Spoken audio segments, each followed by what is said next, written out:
Welcome to BuzzHouse, a Baker Tilly podcast where you can find all the buzz around multifamily housing. I'm Don Bernards, the partner in charge of Baker Tilly's multifamily housing practice. And I'm Garrick Gibson, a partner at Baker Tilly, also specializing in consulting on multifamily housing transactions across the country.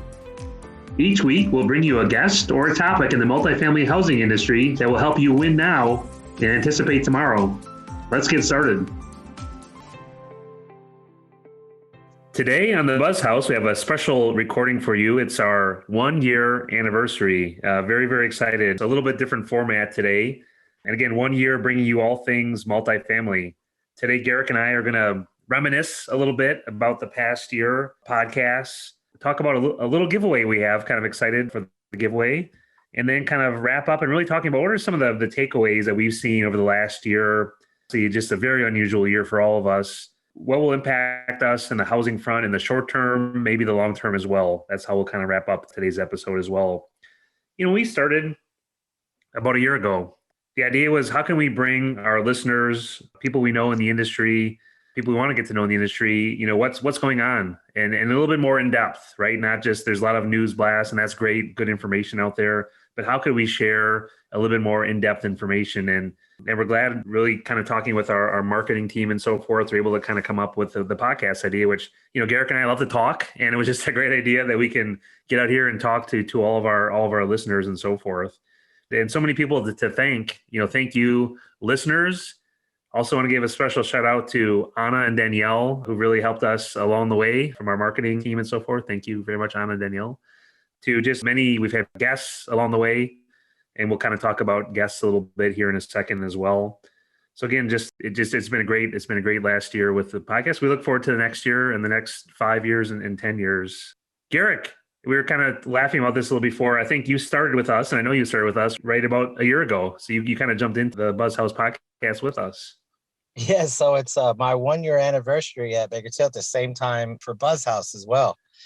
And I was going back and looking at the old catalog. We've had a lot of guests. It's just interesting that it's been a year, and what a crazy year it's been just to go in and start this podcast and talk about all things housing and development, et cetera, in this world of COVID and the pandemic and how it all sort of intertwines and the way policy is structured around it. Yeah, it's quite interesting. And, we've had a lot of great guests and some of my favorites. I mean, I know it was great having Flynn Ann from Rainbow Housing. I've worked a lot with them in the past, and how she came on and discussed how social services were really impacted by COVID and the challenge that were faced by their residents because of it, and how Rainbow Housing as sort of a social services entity was coming in there and maintaining those services at the same time, trying to be proactive with COVID safety measures and adapting to how they would possibly roll out those social services programs going forward and how they might be implemented, and just the different ideas that were there,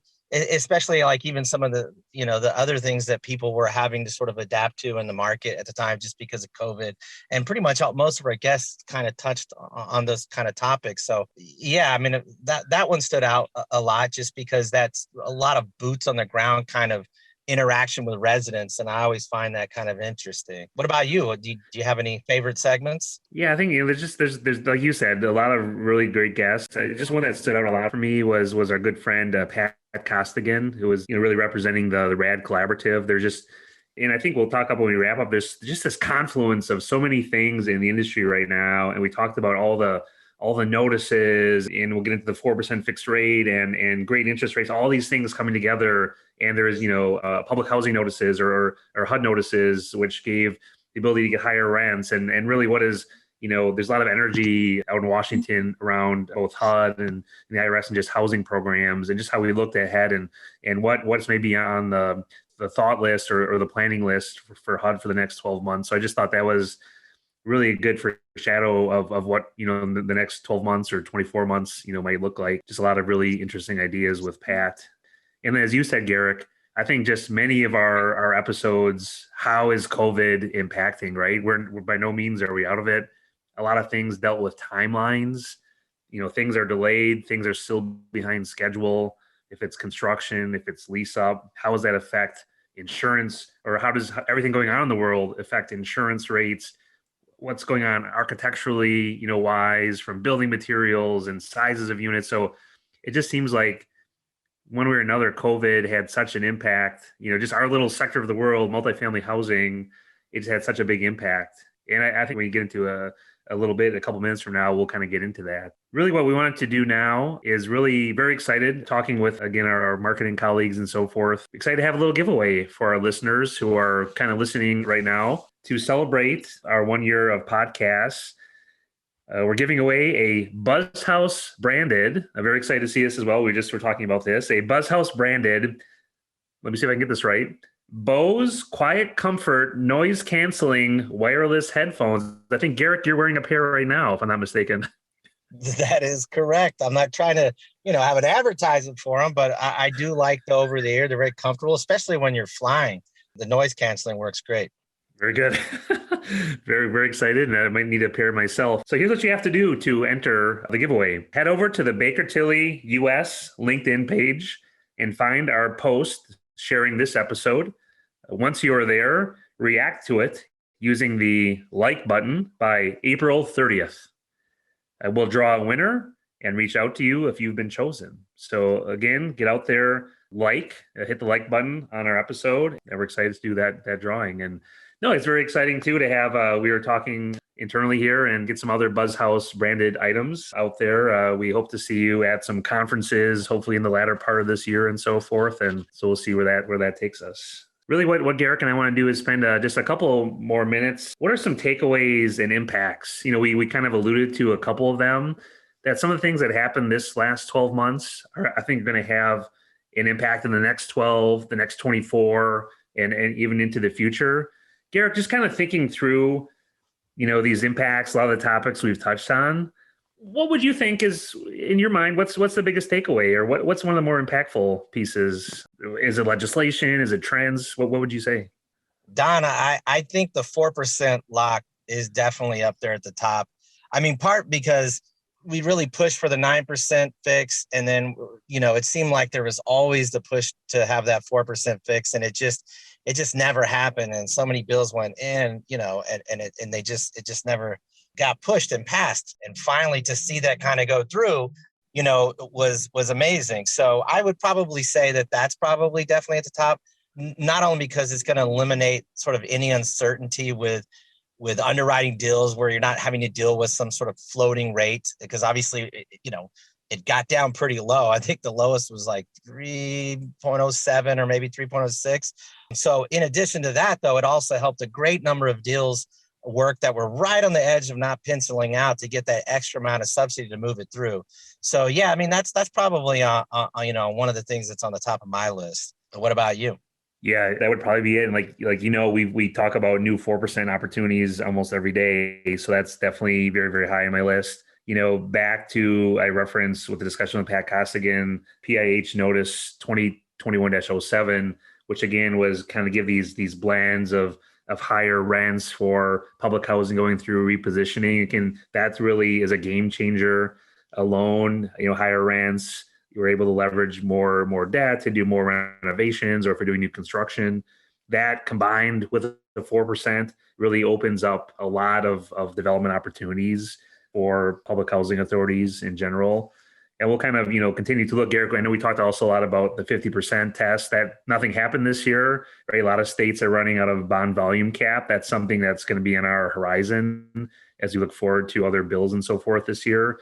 The 4% is great, but if states are running out of the volume cap, we really need some kind of fix on, the 50% test, getting it down to 25 or some other number to be able to free up that volume cap for other deals. What else, Garrick? What are other takeaways?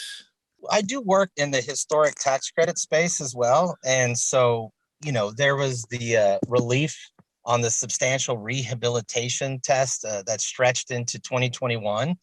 And, and you could still preserve that 1 year credit. That was great because there was a couple of residential historic projects I was working on. Without that, would have been pretty close to either not making it or would not have met that test. So I got to say that was probably important just because it directly impacted some of the things I was working on. Gary, I want to add, one other item that we've touched on over the last couple of podcasts are just the number of states, states, it's just interesting, right? The ebb and flow of states and their economies and what they can do with credits and so forth. But just a number of states are currently, have draft legislation. We have some information on our website about that, pursuing state low-income housing tax credits. By last count, there are around 9 states, give or take, with some kind of legislation.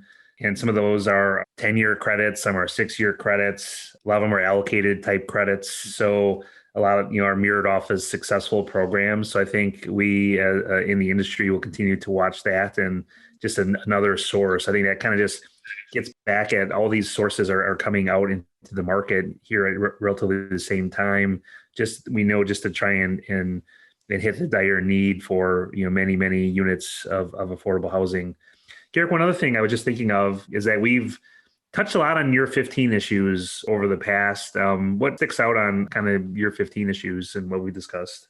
Yeah, I totally forgot that, Dave Davenport, we did an episode where we had him on and just kind of talked about the issues. I mean, I work a lot in that space, and generally have seen, a lot of pressure points coming out of those exits and what to do. And sometimes people go, with this, they have this expectation of something is going to play out the way it has, or at least the way they thought it was going to work in the partnership agreement, but finding out that sometimes that's not really what's going to happen. And so a lot of issues have arisen because of that. And when you look at the podcast that we have with Dave Davenport, he kind of, introduces some concepts, the limited partnership interest aggregator, and some of the things that he's doing to combat some of the issues where, developers were not really expecting to pay out that large of economics at the end. So I thought that was a great episode. And it, that's the wonderful thing about our BuzzHouse is you can go back and look at the catalog of recordings and either refresh yourself, or if you've missed it, you can go back and re-listen to it. So I kind of re-listened to that one just to kind of refresh at least myself on where Dave was going with that. So that's great. One last thing I was thinking of, Garrick, and we just had as our most recent guest in the BuzzHouse, Glenn Graff, just always a wealth of information, and just fresh off the 5-hour hearing with the IRS on average income or income averaging. That is something that we'll continue to watch, right? That's been out for a couple of years. People had been getting 70 and 80% AMI units in their projects. Deals are closing. All of a sudden, the IRS comes out with their regulations around September, October of 2020. And there's a screeching halt on probably at least, almost 75% of the market says we're not going to close any projects with average income. And the industry writes a lot of comments. There's now, March 26th, there was a 5-hour hearing with the IRS. Glenn noted the IRS representatives were asking good questions. It seemed like they were listening. What will come out of it? That's unfortunately, we as industry don't know. So we're going to really kind of keep our eyes on that as well. So just so many good tidbits. Listeners, we want to thank you for being with us the last year. We look forward to the next 12 months. Please let us know what you want us to hit, what we can talk about, what guests we can bring on. One last thing before I run is we'll spend a lot more time, I think, this year on the infrastructure bill. A lot of you have seen what President Biden has talked about housing. Many of you know the industry is also working on the Affordable Housing Improvement Act. Will there, maybe more credits, other improvements, basis boosts on 4% deals and so forth. So I think a lot to come. Again, thank you very much, listeners, for tuning in today. Thank you. Thank you for listening to BuzzHouse. To receive a notification when new episodes are available, please subscribe to BuzzHouse, a Baker Tilly podcast, wherever you get your podcasts. For additional resources around multifamily housing, check out bakertilly.com. And if you have a suggested topic, please send them to build@bakertilly.com. That's BUILD @bakertilly.com.